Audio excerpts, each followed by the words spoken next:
रागनी, वो बिहार में जिस तरीके की उम्मीद इंडिया गठबंधन कर रहा था वैसा फायदा मिलता हुआ नजर नहीं आ रहा है। बिहार के अंदर एनडीए जो है वो बड़ी बढ़त बनाता हुआ नजर आ रहा है और मुंगेर से जो ललन सिंह है वो आगे चल रहे हैं। लेकिन सिरसा साहब, राजस्थान में क्या हो गया? 2019 राजस्थान एक तरफा बीजेपी के पाले में आया था, पर इस बार क्या हो रहा है? श्रीगंगानगर से सिलसिला शुरू हो रहा है सर। चूरू, झुंझुनू, बाड़मेर, जयपुर ग्रामीण, दौसा, टोंक, सब कांग्रेस के खाते में। जोधपुर से बीजेपी प्रत्याशी गजेंद्र सिंह शेखावत 10,000 वोटों से आगे हैं। राजस्थान में सिर्फ 14 सीटें हैं जिस पर फिलहाल बीजेपी को बढ़त मिल रही है, बाकी सब कांग्रेस ने बढ़त बना रखी है सर।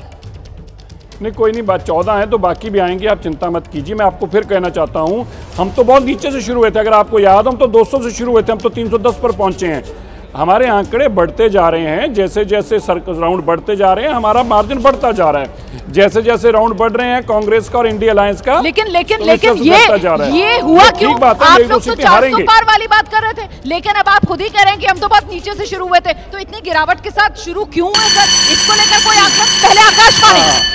हरियाणा में बड़ा उलटफेर,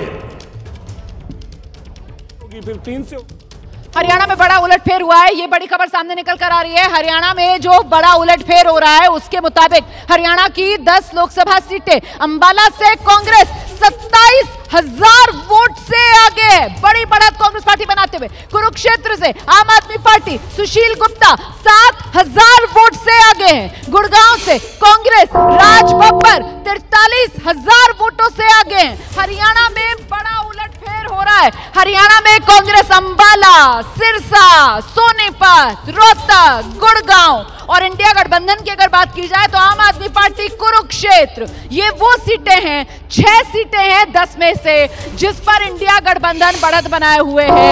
आपको बता दें इस वक्त एनडीए का आंकड़ा 310 पर पहुंच गया है, इंडिया गठबंधन 212 पर है, अन्य के खाते में 21 सीटें जाती हुई नजर आ रही हैं। लेकिन राजस्थान और हरियाणा, ये वो 2 राज्य सामने आ रहे हैं जहां बड़ा उलटफेर इस रूप में हो रहा है कि बीजेपी को लग रहा है बड़ा झटका, क्योंकि चाहे राजस्थान हो चाहे हरियाणा हो, यहां आर पार की लड़ाई बीजेपी और कांग्रेस के बीच। और अभी तक के चुनाव में ये कहा जाता रहा जहां बीजेपी और कांग्रेस में सीधी टक्कर, वहां स्ट्राइक रेट में बीजेपी मारती है बाजी।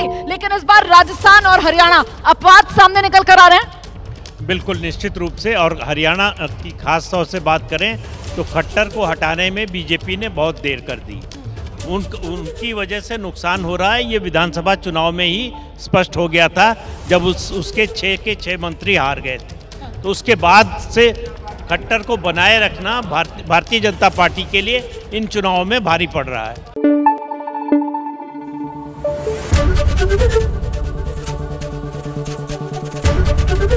एबीपी न्यूज़ आपको रखे आगे।